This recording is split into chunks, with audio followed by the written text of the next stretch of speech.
Okay, very good morning, students. Standard 6. So, the topic we are taking today is Paribhasha again.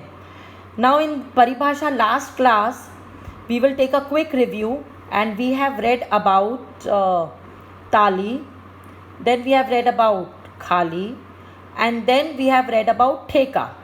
Okay, so I hope you had completed this because I had shared a PDF form with you.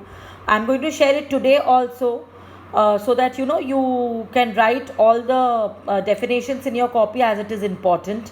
So now today we will start with the next three definitions, that is sum. Now what is sum? हर ताल की पहली मात्रा को सम कहते हैं. सम प्रत्येक ताल का आरंभ बिंदु होता है. बोल चाहे किसी भी मात्रा से शुरू हो, उसकी समाप्ति सम पर ही होती चाहिए और यही पुनः ठेका पकड़ा जाता है. इसी प्रकार किसी भी ताल का व्यवहार करते समय सम का ध्यान रखना सबसे आवश्यक है. Now students listen. जैसे सम का एक सिंपल डेफिनेशन क्या होता है? हर ताल की पहली मात्रा को सम कहते हैं. ओके, हर ताल की पहली मात्रा को सम कहते हैं. अब सम इन द सेंस, जैसे आपने तीन ताल का डेफिनेशन बहुत बार पढ़ा है, धा दिन दिन दा, धा दिन दिन दा, धा तिन तिन ता दिन दिन दा. तो उसमें सम कौन सी मात्रा पर आया? धा, पहली मात्रा पर. ओके, और जब भी हम अगर ताली देते तो हम लास्ट में भी धा बोलते हैं. जैसे धा दिन धिन दा, धा धिन धिन दा, धा तिन तिन ता धिन धिन धा धा. तो हर ताल की पहली और आखिरी मात्रा को सम कहते हैं क्योंकि that is the starting point. बेटा, if you start any Kathak performance, it is you have to start with a sum and you have to end with a sum. Sum in simple language you can say that it is the starting point as well as it is the ending point. जब कथक में आपका performance ख़त्म होता है 16 beats के अंतर्गत होने के बाद, तो वो सम पे आता है. तो आप लोग ये और सीखोगे जब आप लोग की कथक की स्टेज आगे बढ़ेगी, तब आप लोग और सीखोगे. नहीं तो ये सम पे हम चर्चा हर क्लास में करेंगे as you wish. Now the second definition we take is विभाग. प्रत्येक ताल में उसकी निर्धारित मात्राओं को कुछ हिस्सों में बांट दिया जाता है जो विभाग कहलाते हैं. इन विभागों ही ताल की गति नियमित करते हैं. जैसे आपने अगर तीन ताल का डेफिनेशन पढ़ा होगा, तो तीन ताल का डेफिनेशन क्या है? यह 16 मात्रा का ताल है.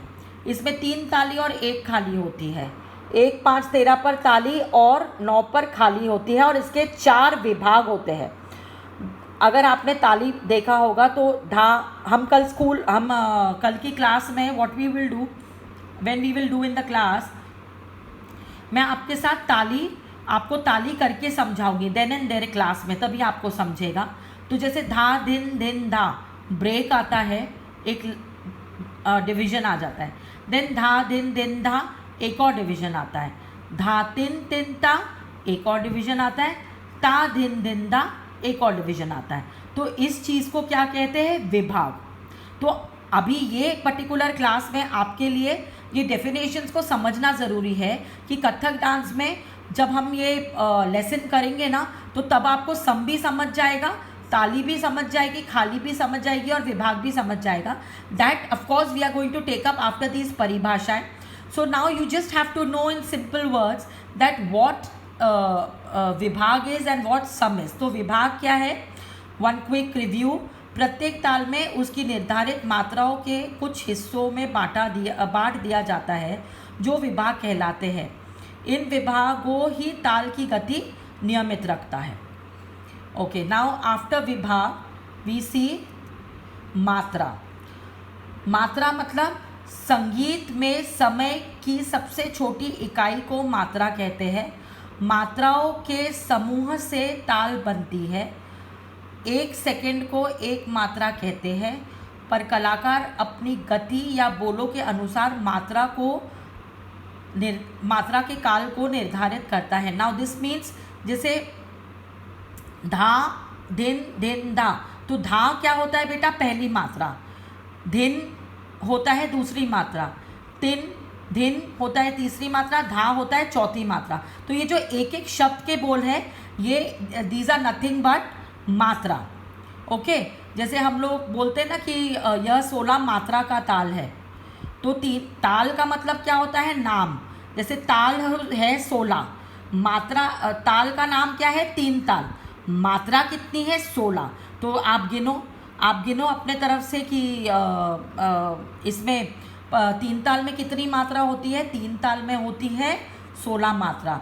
देखो कैसे, एक धा धिन धिन धा, धा धिन धिन धा मेक्स 8 मात्रास, देन धा तिन तिन ता 12 मात्रास, ता धिन धिन धा, सो इट मेक 16 मात्रास। तो हर एक बीट को क्या कहते हैं? मात्रा कहते हैं।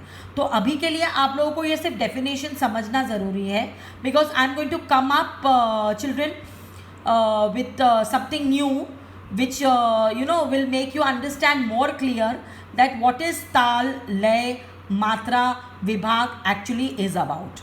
Okay, so till today what we did in today's class, we did matra, we did sum, we did vibhag, and then before the last class what we did theka, we did khali, we did tali. So you need to write these 6 definitions and don't send it to me right now because next week I'm going to take up again another 3 paribhashas, and with that we will finish the paribhasha ka topic, but that will be there for the next week. So for this class that will be all. Thank you so much and stay home and keep dancing. Thank you so much students. Bye.